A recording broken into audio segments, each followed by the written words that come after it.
président du Faso rencontre les Burkinabés de Taïwan. Blaise Compaoré à Taipei a entendu les préoccupations de la communauté burkinabé et invité la mission diplomatique du Burkina dans ce pays à demeurer mobilisée et unie pour relever le pari d'une bonne mission.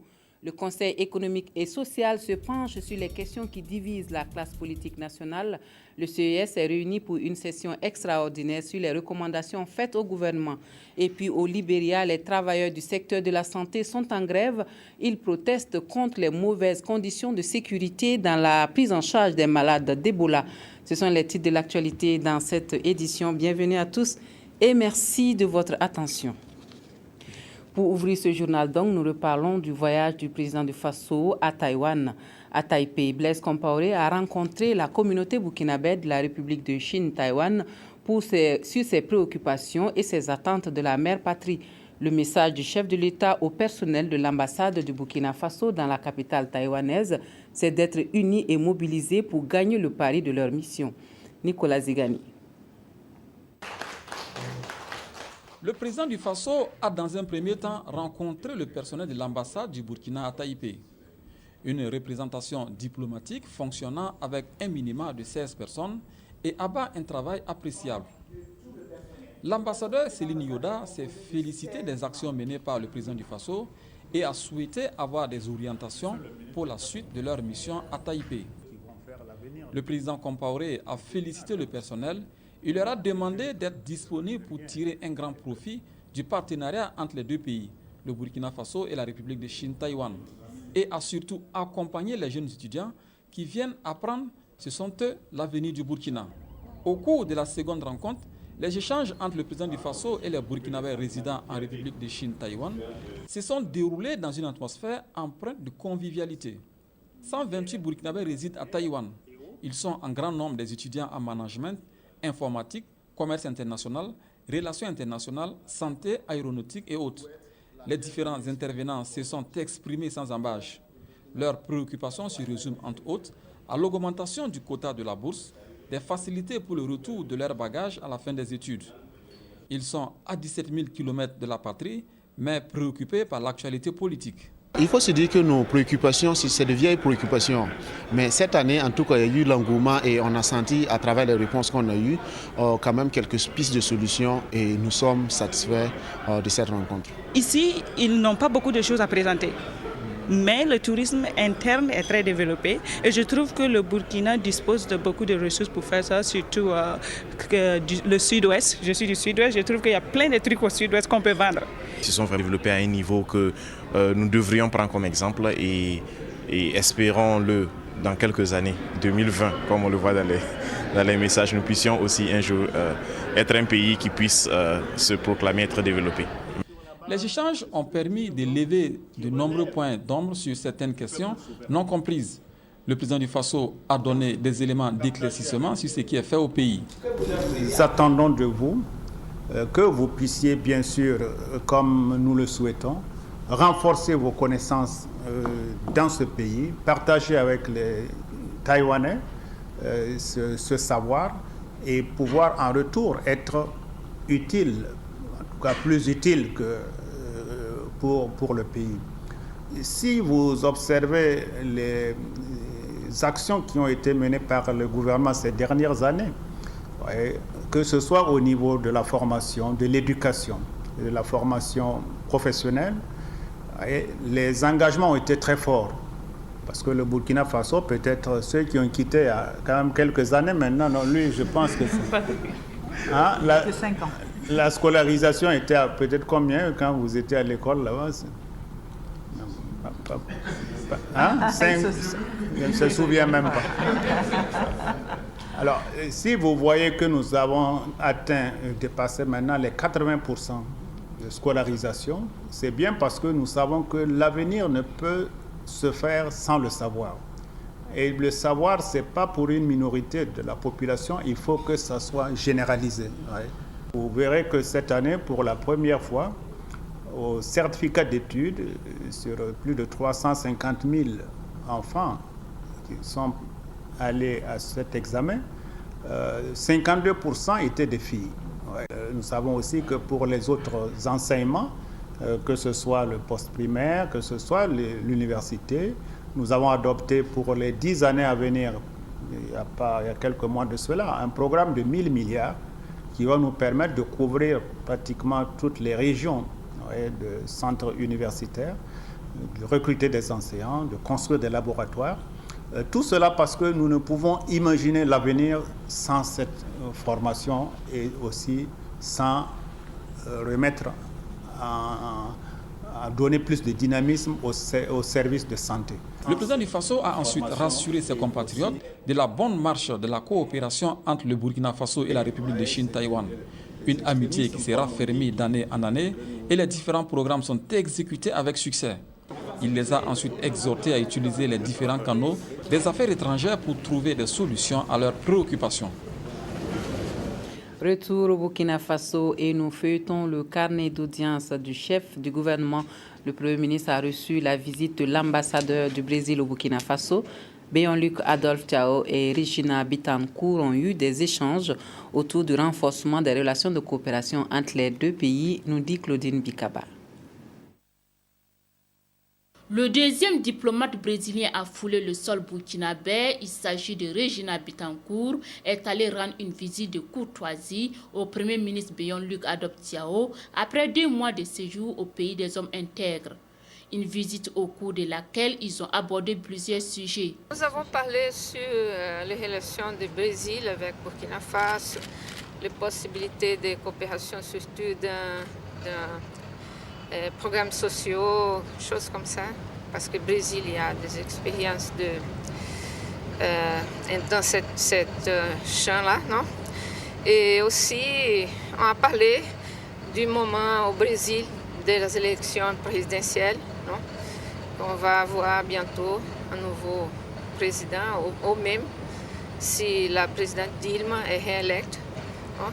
On va voir ça dans quelques jours. Les relations de coopération entre le Brésil et le Burkina pourraient se renforcer car selon son ambassadeur, le Brésil est un pays en développement et qui pourrait apporter au Burkina son expertise. Nous avons d'excellentes relations et à Burkina Faso, notre ambassade a été ouverte en 2008 et nous sommes ici pour rester parce que nous voulons développer les relations avec les pays africains. Et c'est pour ça que nous avons amplifié notre réseau d'ambassades dans l'Afrique. Elle dit aussi attendre de connaître les besoins réels du Burkina en vue du renforcement de la coopération et des relations d'amitié entre nos deux pays. Un festival pour cultiver l'amour de Dieu et du prochain. Le festival J'aime le Burkina est le rendez-vous que la Fédération des Églises et Missions évangéliques du Burkina Faso donne aux populations du 4 au 16 novembre prochain. Les organisateurs sont allés annoncer l'événement au Premier ministre. Sur le déroulement de la manifestation, nous écoutons le pasteur Samuel Yameogo au micro de Estelle Judith Assogba.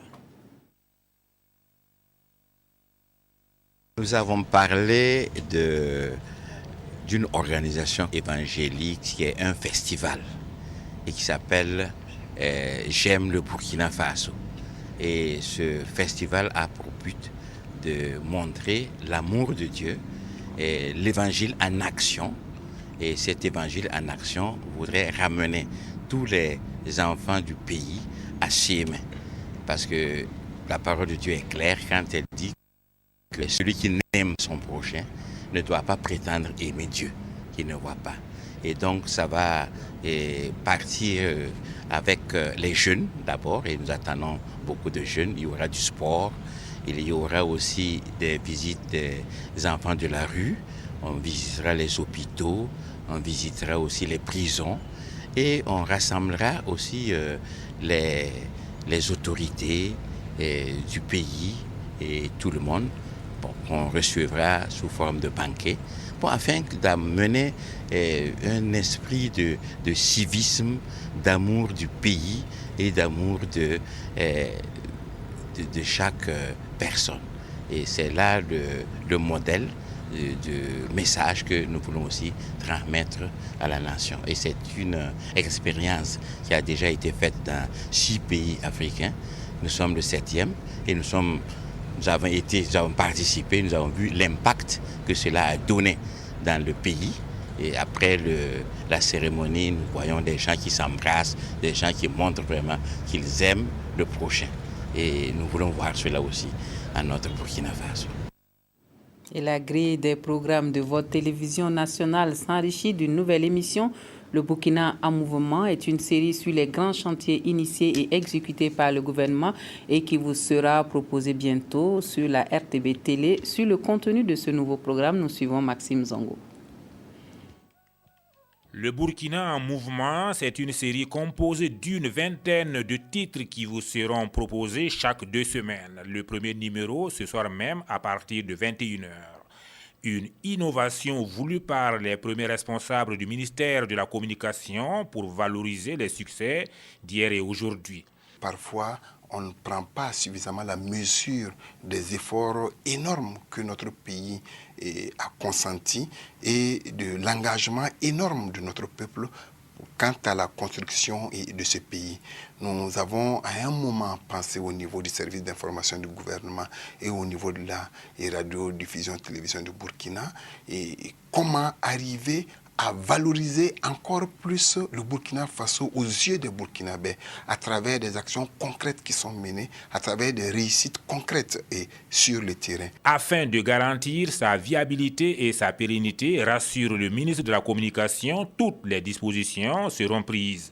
Au nombre de ces dispositions, le renforcement du partenariat. Au niveau du gouvernement, tous les moyens seront mis en œuvre pour qu'une telle émission, en plus des autres émissions qui aujourd'hui arrivent fondamentalement à donner la parole aux Burkinabés, à mettre en vitrine justement les actions tant publiques que privées, à mettre en vitrine les actions de développement de la société civile et des entreprises privées, des politiques publiques. Et nous pensons que le gouvernement est fondamentalement motivé pour donner les moyens suffisants. Et ces moyens aussi, nous allons les développer à travers le partenariat public-privé. Les téléspectateurs qui doivent être au cœur de cette initiative sont invités à jouer leur partition afin de contribuer au rayonnement de l'émission. Et en montrant cela, c'est un devoir de redevabilité, même vis-à-vis de nos populations. Mais nous souhaitons aussi que les citoyens puissent réagir, puissent nous dire, bon, voilà, il y a tel aspect qu'il faille développer davantage, ou qu'il y a tel aspect qui reste encore sous-développé, ou qu'il y a tel exemple de réussite qui existe dans notre pays et que les citoyens ne connaissent pas et qu'il faille davantage montrer ou donner des explications autour de cela. L'économie, l'éducation, la culture, la santé, l'habitat, les succès sportifs et bien d'autres chantiers, ce sont autant de thèmes qui sont abordés. Dans cette dynamique, a ajouté Alain-Edouard Traoré, d'autres émissions, dont Visage de la diaspora, verront bientôt le jour. Et parlant des efforts de l'État pour le développement, le Conseil économique et social siège depuis ce matin en session extraordinaire sur la mise en œuvre des recommandations faites au gouvernement. Le CES veut aussi avoir son mot à dire sur les questions qui divisent en ce moment la classe politique burkinabèse. Dalissa Sanfo a suivi pour nous l'ouverture de la session extraordinaire. Le Conseil économique et social CES évalue ici sa contribution à la promotion de la bonne gouvernance économique et sociale et aussi à la consolidation de la démocratie au pays des hommes intègres.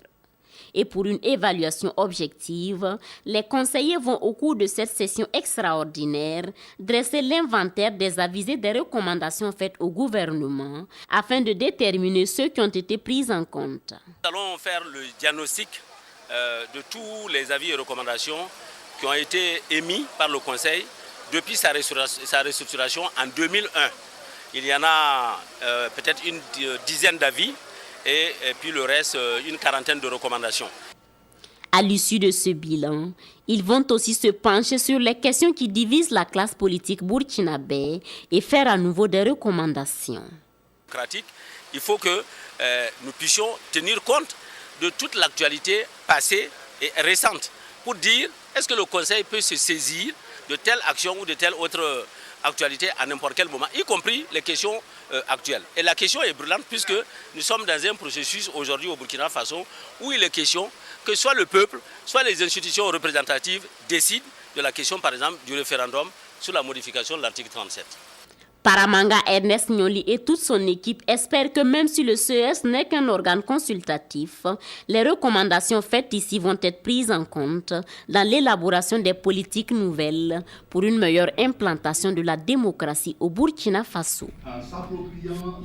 À Sabou, plus rien ne va entre le maire et son conseil municipal, à tel point qu'il lui fallut faire appel au ministre de l'Aménagement du territoire et de la décentralisation pour un arbitrage. Le dialogue direct entre Toussaint Abel Coulibaly et les protagonistes avait pour but de ramener la paix et la cohésion au sein du conseil municipal et d'éviter tout blocage. Mais au fait, d'où est parti ce climat délétère? Jeunesse Wamba nous en parle. Mairie de Sabou dans la province du Boulkiemde, un face-à-face de vérité entre Toussaint Abel Coulibaly, ministre de l'Aménagement du territoire et de la décentralisation, et les protagonistes de la crise qui secoue le conseil municipal il y a maintenant 6 mois. C'est soucieux des risques qu'un éventuel blocage de ce conseil ferait encourir à la commune que le premier responsable de la décentralisation, appuyé de son équipe technique, a choisi de rencontrer les forces vives de la commune de Sabou pour les inviter à la table de dialogue. Si nous avons écouté les populations dans la salle, tout le monde veut que le conseil municipal reprenne, rien que ça, et tout le monde parle de développement.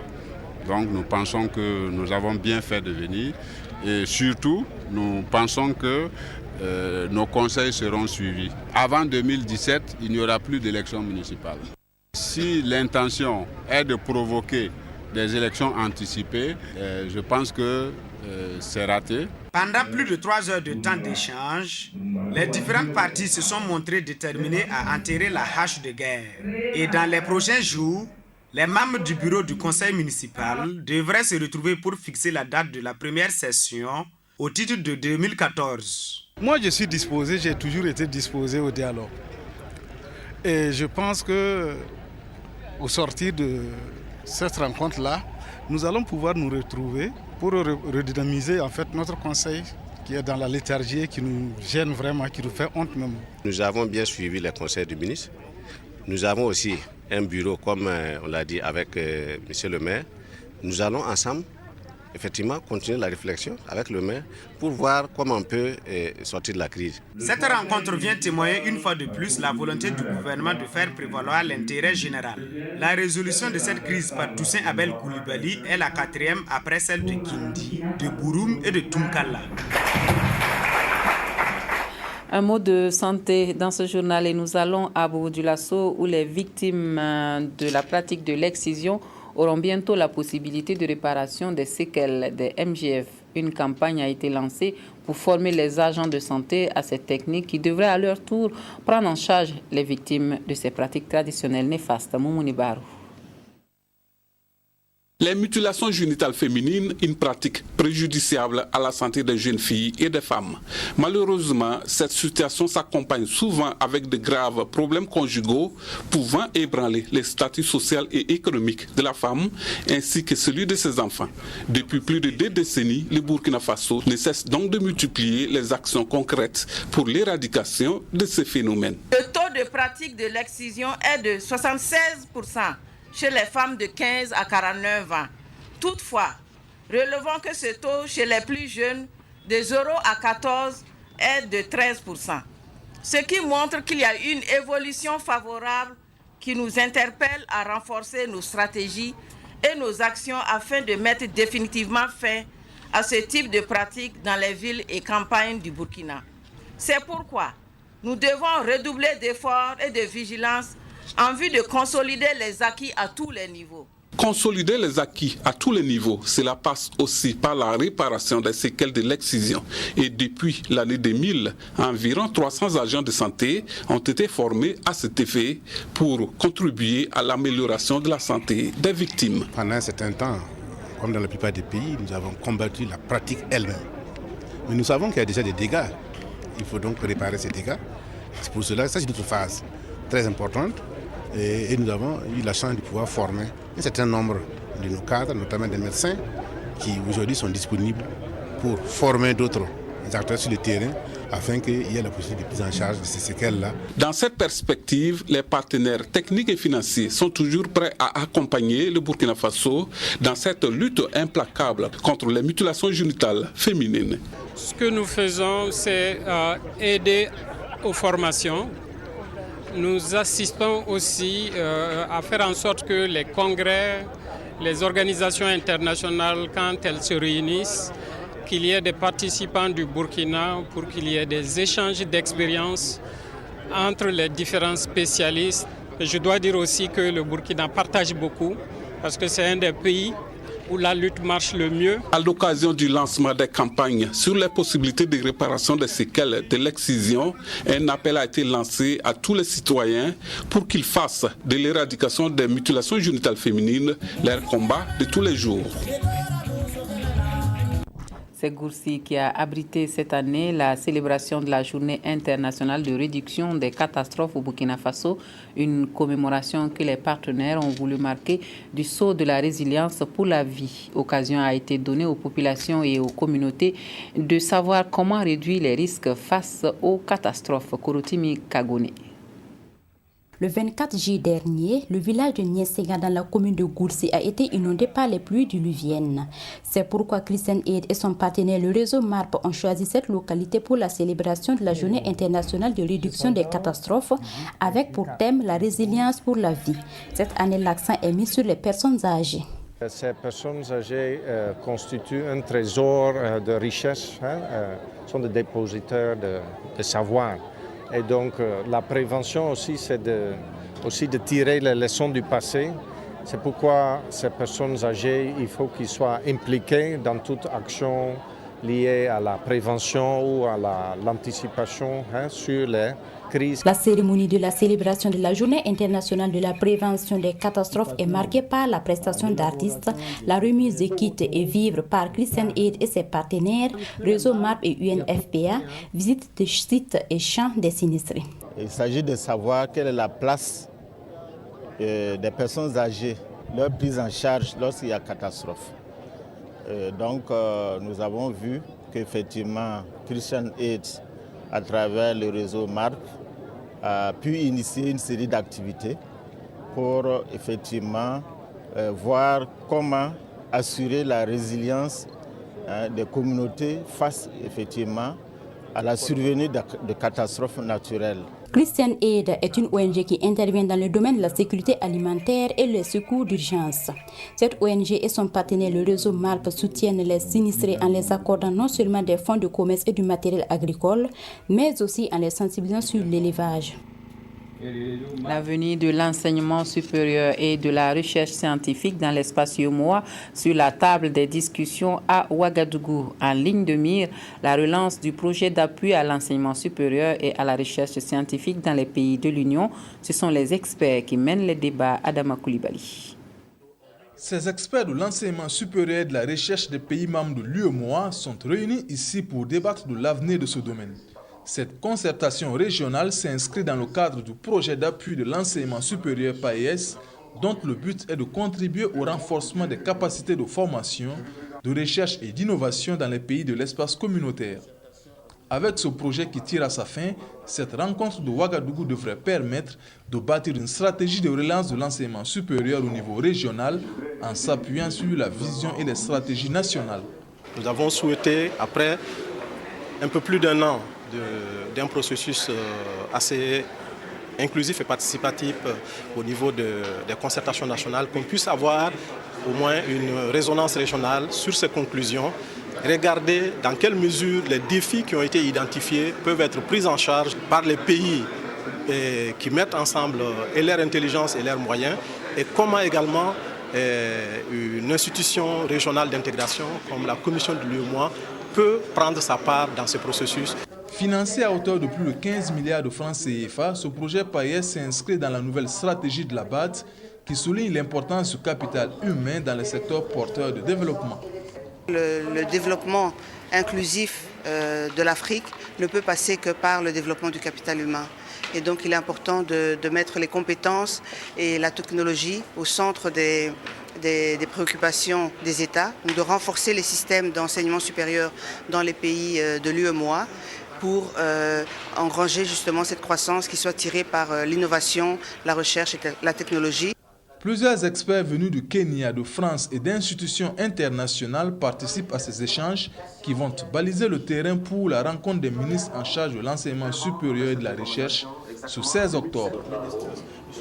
Rendons-nous à présent dans les cascades pour nous intéresser à la commercialisation de la peau de bœuf. C'est un produit qui fait de plus en plus objet de transactions commerciales vers les pays voisins. On peut faire de bonnes affaires dans cette activité et ce ne sont pas de toute façon les amateurs de la soupe de peau de bœuf qui diront le contraire. C'est un sujet qui a inspiré Crépin Poda et Simplice Barou. Peau de bœuf ou encore misigolo en langue bambara, cette partie de l'animal est entrée dans l'alimentation de bon nombre de personnes dans les cascades. Et même au-delà de la région, la Côte d'Ivoire, le Ghana, le Nigeria sont devenus des marchés potentiels pour les membres de la famille Koné qui sont pratiquement les premiers à se lancer dans la commercialisation de la peau de bœuf à Banfora, cela sous la houlette de la centenaire Salimata Koné. J'ai commencé l'activité par la vente de soupe de la peau de bœuf. Les Ghanéens se sont par la suite intéressés à la peau en venant les chercher pour le Ghana. Mais ils ne me donnaient rien en retour. Mes enfants ayant constaté cela ont commencé à les exporter vers la Côte d'Ivoire. Avant que la peau de bœuf n'atterrisse dans les assiettes, il y a des étapes à franchir allant de l'abattage de l'animal à la récupération de la peau. Petit morceau comme ça. Maintenant, on prend ça. Allez mettre une grande sur le feu. Voilà. Ça fait le temps. Si la peau devient comme ça, un peu sec, on enlève. Voilà. Maintenant, on enlève ces graisses là. Voilà. Si on enlève les graisses, on met la peau fraîche là, dans le grand feu. Si ça brûle bien, on enlève. Si on enlève, on gratte avec très fort. Ça devient propre. La commercialisation de la peau de bœuf est une activité rentable au regard des bénéfices que réalisent les membres de la famille Koné. Ils arrivent à faire face à leur charge familiale. Plusieurs investissements ont été possibles. Le travail là que j'ai commencé, ça m'arrange beaucoup parce que je gagne un peu, je peux nourrir ma famille, mes enfants. Sorti du carcan familial pour faire de l'activité une véritable entreprise commerciale, c'est l'ambition de Awa Traoré Sanogo, l'une des petites filles de la vieille Salimata Koné. Elle est présidente de l'association Sindia, qui signifie en langue djoula le lait maternel. On a pu scolariser nos enfants, avoir un toit, mais ces derniers temps, le prix a flambé. Donc on demandait au gouvernement si vraiment on pouvait nous aider. Parce que c'est devenu cher. Avant, peut-être avec 1 million, on pouvait avoir beaucoup.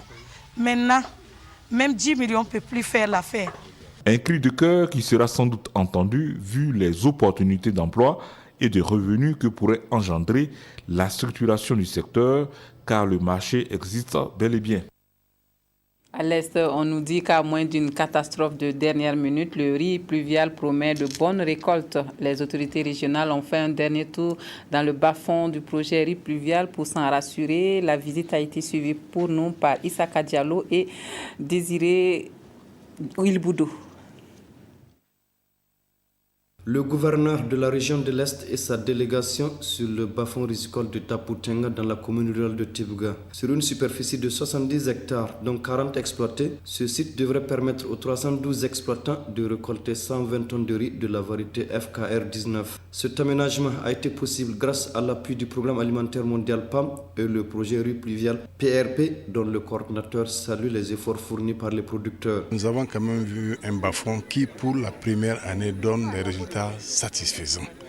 Mais on aurait pu aller beaucoup plus que ce qu'on voit si on n'avait pas rencontré des difficultés qui sont vraiment d'une certaine importance que n'ont pas pu maîtriser les producteurs, à savoir la présence des termites sur le terrain et également l'irrégularité de la pluie parce qu'ils n'ont pas pu semer l'ensemble des superficies quand il le fallait.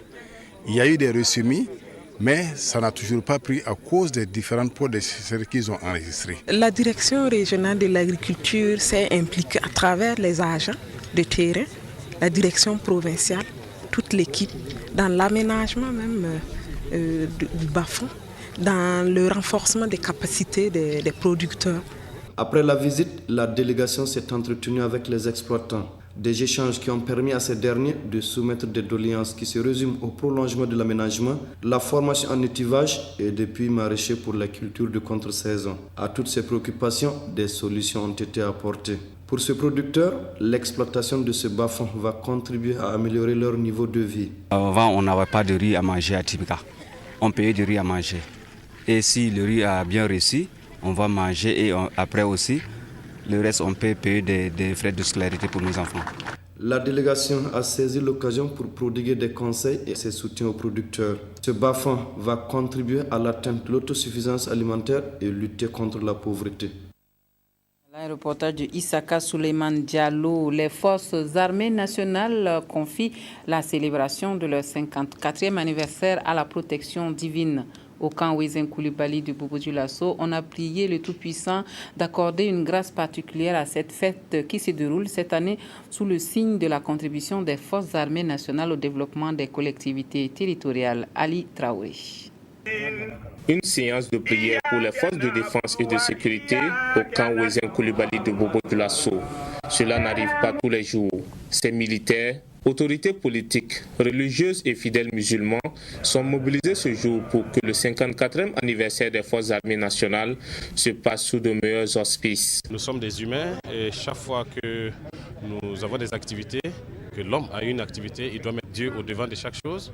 Nous avons demandé qu'une prière soit organisée pour la paix dans le monde, la paix au Burkina Faso et la paix à Bobo, et plus particulièrement dans la caserne, parce que nous allons fêter le 54e anniversaire de nos forces armées. Nous demandons à Dieu de bénir ces festivités, que tout se passe bien, et dans la concorde, la paix et la joie pour tous les militaires et pour nos familles. À travers invocation, lecture du Coran, louange à Allah et son prophète, ces fidèles musulmans ici réunis ont demandé à Dieu de protéger les forces armées nationales qui sécurisent les populations, les frontières et ceux qui sont en mission dans les zones de conflit. Une pensée pieuse a également été observée pour les militaires qui ne sont plus de ce monde. Comme à l'accoutumée, nous avons prié pour le commandement et l'ensemble de nos forces de défense et de sécurité. Et ensuite, nous avons invoqué Allah pour nos vaillants soldats en mission de paix dans les différents théâtres d'opération en Afrique et dans le monde.